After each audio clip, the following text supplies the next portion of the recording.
ସାଙ୍ଗମାନେ ଜୟ ଜଗନ୍ନାଥ। ସାଙ୍ଗମାନେ ଆଜି କୋଳଥ ଡାଲି ବନେଇଛି।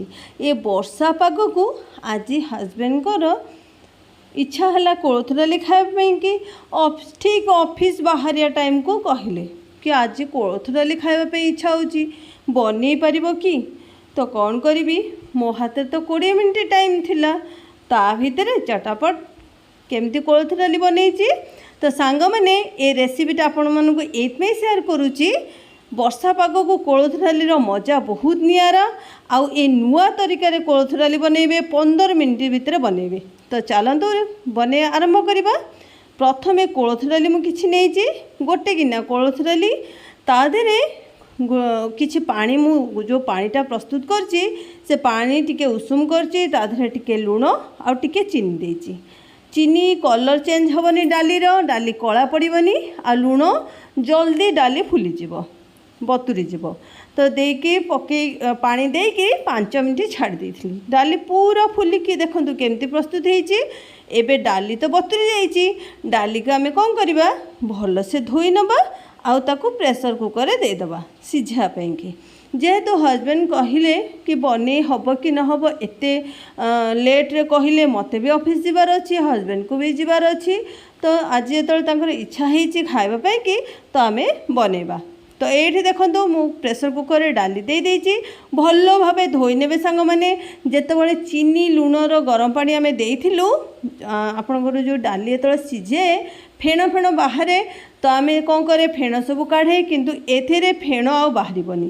ସବୁଯାକ ଫେଣ ଯେଉଁ ସେ ଧୋଇଲା ବେଳେ ବାହାରିଯିବ।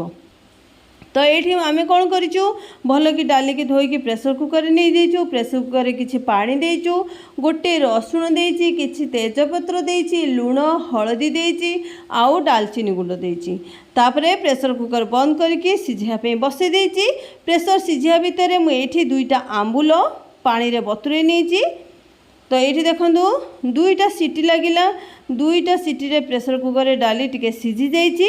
ତ ଏବେ କ'ଣ କରିବା ସାଙ୍ଗମାନେ, ଯେହେତୁ ଟାଇମ୍ ବହୁତ କମ୍ ଅଛି, 15 ମିନିଟ୍ ଭିତରେ ଡାଲି ବନେଇବାର ଅଛି, ତ ମୁଁ ଏ ପ୍ରୋସେସଟା ଆପଣମାନଙ୍କୁ ଦେଖାଉଛି। ଆପଣମାନେ ଏ ପ୍ରୋସେସରେ ନିଶ୍ଚିନ୍ତ ବନାନ୍ତୁ। ଡାଲି ତ ବହୁତ ସୁଆଦିଆ ବନିବ, ତାପରେ ଏ କମ୍ ଟାଇମ୍ରେ ବି ବନିବ। ତ ଏଇଠି ଦେଖନ୍ତୁ ମୁଁ କ'ଣ କରିଛି, ଡାଲିକୁ ଗୋଟେ ବାଉଲରେ ଗାଢ଼ୁଆ ବାସନରେ ଗୋଟେ କାଢ଼ି ନେଇଛି। ତ ଏଇଠି ଦେଖନ୍ତୁ ସବୁଯାକ ଡାଲି କାଢ଼ିବା ପରେ ଡାଲିର ଯେଉଁ ସିଝା ପାଣିଟା, ସେ ପାଣିଟାକୁ ମୁଁ ପ୍ରେସରକୁ ଦେଇଛି, ଢାଳି ଦେଇଛି, କାହିଁକିନା ଏତେ ପାଣିର ଆବଶ୍ୟକ ନାହିଁ। ଏ ପାଣି ଦେହରେ ଯେତେବେଳେ ଆମେ ଡାଲି ପ୍ରିପେୟାର କରିବା, ଏ ପାଣିକୁ ଆମେ ଅଲଗା କିଛି ବସାଇ ନେବା। ତ ମୁଁ ଏ ରସୁଣଟା କାଢ଼ିକି ଅଲଗା ରଖିଛି। ତ ଏ ପାଣି ଦେହରେ ମୁଁ କ'ଣ କରିଛି, ଯେଉଁ ଆମ୍ବୁଲ ବତୁରେଇଥିଲି ସେ ଆମ୍ବୁଲକୁ ଟିକେ ହାତରେ ଚକଟି ନେଉଛି, ଆଉ ଟିକେ ଚକଟିକି ଏବେ ଏ ପାଣି ଦେହରେ ଆମେ ବସାଇଦେବା ସିଝିବା ପାଇଁ। ଯେ ପର୍ଯ୍ୟନ୍ତ ଆମେ ଡାଲିକୁ ରେଡ଼ି କରିବା କୋଳଥ ଡାଲିକୁ, ତ ଏ ପାଣିରେ ଆମ୍ବୁଲଟା ବି ସିଝିଯିବ। ତ ଏଇଠି କ'ଣ କରିଛି, ଆଉ ଟିକେ ପାଣି ନେଇଛି। ତ ଯେଉଁ ରସୁଣଟା ମୁଁ କାଢ଼ିକି ଥୋଇଥିଲି, ସେ ପାଣି ଦେହରେ ଏ ରସୁଣଟାକୁ ଭଲସେ ଚକଟିକି ବାହାର କରିଦେଇଛି। ରସୁଣର ଯେଉଁ ଭିତର ଗୁଡ଼ା ସବୁ ବାହାର କରିଦେଇଛି, ଚୋପା କାଢ଼ି ଦେଇଛି। ତ ଏଇଠି ରସୁଣ ଗୁଡ଼ାକ କାଢ଼ି ଦେଇଛି, ପାଣି ଦେହରେ ରସୁଣକୁ ଭଲସେ ଚକଟି ନେଇଛି, ଆଉ ଚୋପାକୁ କାଢ଼ିକି ବାହାରେ ଫୋପାଡ଼ି ଦେଇଛି। ତ ଏ ପାଣିଟା କ'ଣ କରିଛି, ମୁଁ ପ୍ରେସର କୁକରରେ ଦେଇଛି। ତ ଏ ପାଣିଟା ବହୁତ ବଢ଼ିଆ ସ୍ୱାଦ ଆଣିବ, ଆଉ ଖାଇବାକୁ ତ ଭଲ, ଆଉ ପେଟ ପାଇଁ ବହୁତ ବଢ଼ିଆ। ବର୍ଷା ଦିନେ ରସୁଣର ମଜା ବହୁତ ନିଆରା, ଆଉ ଥଣ୍ଡା କାଶ ପାଇଁକି ବି ରସୁଣ ବହୁତ ବଢ଼ିଆ। ତ ଏଇଠି ଦେଖନ୍ତୁ କୋଳଥ ଡାଲିକୁ ଆମେ ସେ କୋଳଥ ଡାଲିର ପାଣିକୁ ପ୍ରେସରରେ ଦେଇ ଆମ୍ବୁଲ ପକାଇ ବସାଇ ଦେଇଛୁ। ତା ଭିତରେ ଆମ୍ବୁଲ ଫୁଟିବା ଭିତରେ ଆମେ ଏବେ କ'ଣ କରିବା, ଗୋଟେ ମିକ୍ସି ଜାର୍ରେ ମୁଁ କୋଳଥ ଡାଲିକୁ ନେଇଯାଉଛି, ଆକୁ ଭଲସେ ଚିକଣକିରି ବାଟିବା। ମିକ୍ସି ଜାର୍ରେ କୋଳଥ ଡାଲି ଦେଇ ସାରିଲା ପରେ ଆଉ କିଛି ଜିନିଷ ଆଡ଼୍ କରିବା। ତ ଚାଲନ୍ତୁ ଆଉ ଏଥିରେ ମୁଁ କ'ଣ ଆଡ଼୍ କରୁଛି ଦେଖନ୍ତୁ। ଆଧିରେ ମୁଁ କିଛି ଏବେ ବହୁତ ବଢ଼ିଆ, ଏଠି ଦେଖନ୍ତୁ ଆମ୍ବ କଷିଆ ଅଦା ଆଡ଼୍ କରିଛି, କିଛି କଞ୍ଚା ଲଙ୍କା ଆଡ଼୍ କରିଛି। ଆମ୍ବ କଷିଆ ଅଦା ଦେଲେ ଖାଇବାର କୋଳଥ ଡାଲିର ବହୁତ ବଢ଼ିଆ ବାସ୍ନା ଆସିବ, ଖାଇବା ପାଇଁ ମଜା ଲାଗିବ। ତ ଏଇଠି ଦେଖନ୍ତୁ ଆମ୍ବ କଷିଆ ଅଦା ଟିକେ ଖଣ୍ଡ ହେଇକି ରହିଲେ ଆହୁରି ଭଲ ଲାଗିବ ଖାଇବାକୁ। କଞ୍ଚା ଲଙ୍କା ବି ସେଇ ଟାଇପ୍ର, ମୁଁ କଞ୍ଚା ଲଙ୍କା ବି କିଛି ଆଡ଼୍ କରିଛି। ସାଙ୍ଗମାନେ ଏଇଠି ଦେଖନ୍ତୁ ଡାଲି ଆପଣ ଚାହିଁଲେ ଏମିତି ବହଳିଆ କରିପାରିବେ, କିନ୍ତୁ ମୁଁ ଏଠି ଟିକେ ପତଳା କରି ଡାଲି ବନାଉଛି, ତ ମୁଁ ଏଥିରେ ଟିକେ ପାଣି ଦେଉଛି। पतला ये आम घर समस्ते पतला डाली खावाई कोलथ डाली खावाई भल पाती तो मुझे ये पतला बनाऊँगी आपड़ बहलिया करके डाली बनई पारे जमती आपण मानक पसंद सेमती बनई पारे। तो ये देखो मु प्रेसर कुकर जो आंबुल सिझापी बसई थी केते बढ़िया से आंबुल भी सिझीगला। तो एबे कौन करवा एबे ये जो डाली को आमे ए प्रेसर कुकर धीरे देदेबा डाली देके भल से मिसई नबा कहीं आंबुलर अंश आंबुलर जो खट्टापणटा ये डाली देह को आसिया दरकार। तो ये चाहिए आप गोटे 2 मिनट फुटई पारे जेहेतु आमको छुंक मारियार अच्छी छुंक मारिया पर डाली को फुटेयार अच्छी तो मुझे खाली गोलैकि गोटे साइड को रखी नौची। तो मुझे भल से मिसई नहीं मिसई सारापर ये प्रेसर कुकर को अलग पट साइड रखीदे तापर मुझे कड़ईटा बसई देखो सांग मैंने मुझे गोटे कड़ई नहीं कड़ई किसी सोरिष तेल नहीं तापर किसी सुखिला लंका देती तेल भल से गरम हो सुखिला लंका भी भल से जरीगला तापर मुझे सोरिष देती फुटेवाई कि सोरिष फुटेले बहुत ही भल लगे डाली खावाई कि कोलथ डाली आ कोलथ डालीर जो वर्षा दिने कोलथ डालीर जो मजा सोरिष फुटण रे बहुत नियारा।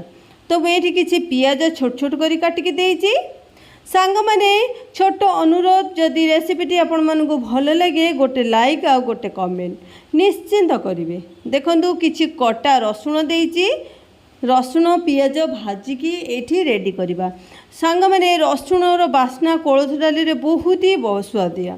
तो ये देखो रसुण भाजी ही गलानी तो मुझे किसी भूसम पत्र देची जेहेतु मते इंस्टांट यहाँ बनैयार थिला आउ भूसम पत्र कलेक्ट करि पालिनी मो पाखे जी आवेलेबल थिला मुझेक ही देची आपण क्वांटिटी टिके अधिक देवे बास्ना बहुत ही बढ़िया आसो खावाई भल लगे। तापर ये अध चामच काश्मीर चिली देची टिके कलर पाई। तो सांग मैंने जदि चैनल आपण मैंने नुआ ताले प्रथमे चैनल को सब्सक्राइब करनियंतु एपरी मजादार रेसिपी देखापी। तो ये देखो सब जिनस छुंक रेडी हो गला तापरे मुझे डाली को ढाली देची डाली ढाली सारापर ये आंबुलटा प्रेसर कुकर रे रही जाइथिला तो आंबुलटा को काढ़ी पकई देची। तो ये आम कौन करवा सांग मैंने 2 ରୁ 3 मिनट टिके हाई फ्लेम करके ये फुटेबे मुझे प्रेसर रे डाली सिझापी बसई सांग मैंने से हाई फ्लेम रे गैस रे डाली को बसई जल्दी जल्दी सिझीगले टाइम खूब कम टाइम रे मते रेडी करार तो मैं हाई फ्लेम रे बसई। तो ये देखो किसी धनिया पत्र ऐड करची जदि आपण धनिया पत्र नहीं तो स्किप करें तो न धनिया पत्र ऐड कले आहरी भल लगे खायापी। तो ये देखो डाली जिते फुटेबे डाली सेते बहलिया आसीबो। तो ये देखो केते बढ़िया से कोलथ डाली बनिकी रेडी हो जाइए जमती बास्ना सेमती स्वाद। तो निश्चिंत ये वर्षा दिने एमती डाली बनातु निजे सुस्थ रुहतु परिवार को भी सुस्थ रखु। तो सांग मैंने आज ये रेसिपी आपण मानू केमती लगिला कमेंट बॉक्स लिखियो जमारू भूलिबेनी। तो आज एतिकी रहुची पुणी देखा नुआ एक रेसिपी सहित। जय जगन्नाथ।